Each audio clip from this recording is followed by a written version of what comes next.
నిన్ను ఏమాత్రమును విడువను, నిన్ను ఎన్నడునూ ఎడబాయను. హెబ్రీయులకు రాసిన పత్రిక 13వ అధ్యాయము 5వ వచనం. ప్రభు అయిన యేసుక్రీస్తు నిన్ను సిలువ ప్రేమతో కన్నాడు, విలువ పెట్టి కొన్నాడు. ఆయన పొందిన దెబ్బల చేత స్వస్థత, ఆయన రక్తము ద్వారా విమోచన అనుగ్రహించుచున్నాడు. నిన్ను భద్రపరిచి కంచెవేసి కాపాడుతున్నాడు. నిన్ను ప్రేమించి పోషిస్తున్నాడు.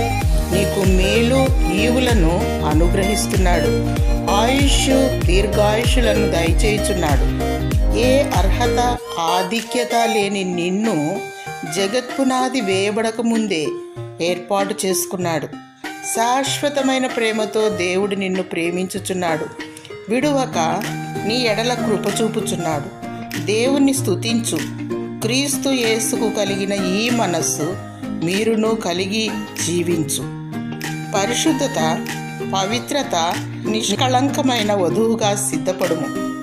గొర్రెపిల్ల ముద్ర, జీవము గల దేవుని ముద్ర కలిగి 7 ఏండ్ల రాజ్యములో పరిపాలించాలి. నిత్యరాజ్యములో చేరాలి. దేవునికి నమ్మకంగా జీవించు.